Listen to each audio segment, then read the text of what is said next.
ದೊಡ್ಡಬಳ್ಳಾಪುರ ನಗರದ ಶಾಸಕರ ನಿವಾಸದ ಬಳಿ ಬಮೂಲ್ ಚುನಾವಣೆಯಲ್ಲಿ ವಿಜೇತರಾದ ಬೆಂಗಳೂರು ಉತ್ತರ ಕ್ಷೇತ್ರದ ಸತೀಶ್ ಮತ್ತು ತಾಲೂಕಿನ ಬಿಸಿ ಆನಂದ್ ಅವರಿಗೆ ಹಮ್ಮಿಕೊಂಡಿದ್ದ ಅಭಿನಂದನಾ ಕಾರ್ಯಕ್ರಮದಲ್ಲಿ ಮಾತನಾಡಿದ ಶಾಸಕ ಧೀರಜ್ ಮುನಿರಾಜು, ಮುಂದಿನ 4 ತಿಂಗಳಲ್ಲಿ ತಾಲೂಕು ವ್ಯವಸಾಯೋತ್ಪನ್ನ ಸಹಕಾರಿ ಸಂಘದ ಚುನಾವಣೆ ಬಳಿಕ ತಾಲೂಕು ಪಂಚಾಯಿತಿ ಮತ್ತು ಜಿಲ್ಲಾ ಪಂಚಾಯಿತಿ ಸೇರಿದಂತೆ ಫೆಬ್ರವರಿ ವೇಳೆಗೆ ಗ್ರಾಮ ಪಂಚಾಯಿತಿ ಚುನಾವಣೆಗಳು ಎದುರಾಗಲಿವೆ. ಪಕ್ಷದ ಕಾರ್ಯಕರ್ತರು ಕ್ರಿಯಾಶೀಲರಾಗಬೇಕು ಎಂದರು. ಪಕ್ಷ ಅಧಿಕಾರಕ್ಕೇರಿದರೆ ಮಾತ್ರ ತಾಲೂಕಿನ ಸರ್ವತೋಮುಖ ಅಭಿವೃದ್ಧಿ ಸಾಧ್ಯವಾಗುತ್ತದೆ.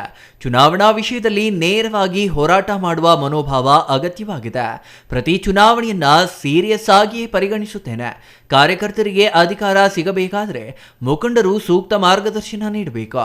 ಬಮೂಲ್ ಫಲಿತಾಂಶ ತಾಲೂಕಿನ ಕಾರ್ಯಕರ್ತರಲ್ಲಿ ಉತ್ಸಾಹ ಹೆಚ್ಚಿಸಿದೆ. ಬಮೂಲ್ ಚುನಾವಣೆಯ 3 ಜಿಲ್ಲೆಗಳಲ್ಲಿ ಎಲ್ಲಿಯೂ ಜೆಡಿಎಸ್ ಕಾಂಗ್ರೆಸ್ ಮೈತ್ರಿಯಾಗಲಿಲ್ಲ. ಆದರೆ ನಮ್ಮ ಕ್ಷೇತ್ರದಲ್ಲಿ ಮಾತ್ರ ಕೆಲ ಜೆಡಿಎಸ್ನವರು ಎನ್ಡಿಎಗೆ ಬೆಲೆ ನೀಡಲಿಲ್ಲ. ಏಕಾಂಗಿಯಾಗಿ ಹೋರಾಟ ಮಾಡಿ ಗೆದ್ದಿದ್ದೇವೆ ಎಂದರು. ಜೆಡಿಎಸ್ ಅಭ್ಯರ್ಥಿಗೆ ದುಡ್ಡಿದ್ದರೆ ಯಾವ ಚುನಾವಣೆ ಬೇಕಾದರೂ ಗೆಲ್ಲಬಹುದು ಎಂದುಕೊಂಡಿದ್ರು. ಆದರೆ ರಾಜಕೀಯದಲ್ಲಿ ದುಡ್ಡಿಗಿಂತ ಜನರ ಸೇವೆಯೂ ಮುಖ್ಯ ಎಂದು ಈ ಚುನಾವಣೆ ಫಲಿತಾಂಶ ತೋರಿಸಿದೆ ಎಂದು ಕಾಂಗ್ರೆಸ್ ಮತ್ತು ಜೆಡಿಎಸ್ ಮುಖಂಡರಿಗೆ ಟಾಂಗ್ ಕೊಟ್ರು.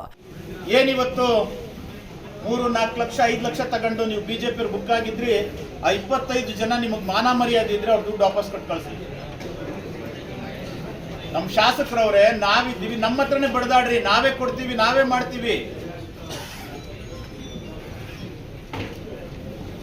ಇಷ್ಟೆಲ್ಲ ತಿಳ್ಕೊಂಡು ಇಡೀ ತಾಲೂಕಲ್ಲಿ ನೆಟ್ವರ್ಕ್ ಇಟ್ಕೊಂಡು ಅವ್ರ MLA ಅವರು ಅವ್ರಿಗೆ ಗೊತ್ತಾಗಲ್ವಾ ನೀವು ಹೋಗಿ ಇಸ್ಕೊಂಡಿರೋದು?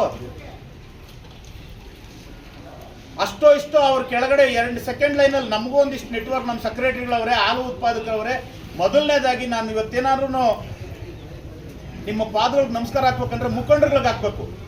ಅಧ್ಯಕ್ಷರುಗಳ ಮುಖಂಡರುಗಳಿದ್ರಲ್ಲ, ಪ್ರಾಮಾಣಿಕವಾಗಿ ಎಲ್ಲ ಮುಖಂಡರುಗಳು MLA ಅವ್ರ ಪರವಾಗಿ, MLA ಅವ್ರು ಹಾಕಿದ್ದಂಥ ಅಭ್ಯರ್ಥಿ ಪರವಾಗಿದ್ರು. ನಮ್ಮ ಮುಖಂಡರುಗಳಿಗೆ ಯಾಮರ್ಸಿ ಹೋಗೋರು ಇವರು. ಸರ್, ಅಲ್ಲಿ ಕಾಸು ಕೊಡೋ ಪಟ್ಟಿ ಬರೀತಿದ್ದೋ ನಮ್ಮೊಂದು ಸರ್, ರಾಜಕಾರಣ ಮಾಡೋದು ನಮಗೂ ಬರ್ತದೆ. ನಿಮಗೆ ಕಾಸು ಕೊಟ್ರಲ್ಲ, ಕಾಸು ಕೊಡ್ತಿದ್ ಪಟ್ಟಿ ಬರ್ದೋ ನಮ್ಮನು. ಹೇಳ್ದೆ ಹೋದ್ರೆ ಬರೀ ತಾಯಿಗಳ ಕೆಲಸ ಮಾಡ್ತಾನೆ ಇರಲಿ. ಬಮೂಲ್ ನಿರ್ದೇಶಕ ಬಿಸಿ ಆನಂದ್ ಕುಮಾರ್ ಮಾತನಾಡಿ, ಈ ಚುನಾವಣೆಯಲ್ಲಿ ಕೆಲ ಅಧ್ಯಕ್ಷರು ಪಕ್ಷಕ್ಕೆ ವಿರುದ್ಧವಾಗಿ ನಡೆದುಕೊಂಡಿದ್ದಾರೆ. ಇವರಿಗೆ ಪಕ್ಷಕ್ಕಿಂತ ಹಣದಾಸೆ ಹೆಚ್ಚಾಗಿದೆ. ಇಂತಹವರು ನೇರವಾಗಿ ಪಕ್ಷದ ಮುಖಂಡರ ಜೊತೆ ಚರ್ಚಿಸಿ ಸಮಸ್ಯೆ ಬಗೆಹರಿಸಿಕೊಳ್ಳಬೇಕು. ಇಲ್ಲವಾದಲ್ಲಿ ಪಕ್ಷದಿಂದ ದೂರ ಸರಿದು ಹೋರಾಟ ಮಾಡಬೇಕು. ಜೊತೆಯಲ್ಲಿಯೇ ಇದ್ದು ಚೂರಿ ಹಾಕಬಾರದು. ಮುಂದಿನ ದಿನಗಳಲ್ಲಿ ಪಕ್ಷದ ಸಂಘಟನೆಗೆ ಶ್ರಮಿಸಲಾಗುವುದು ಎಂದರು. ಬಮೂಲ್ ನಿರ್ದೇಶಕ ಸ್ಥಾನದಲ್ಲಿ ಕುಳಿತು ರಾಜಕೀಯ ಮಾಡುವುದಿಲ್ಲ.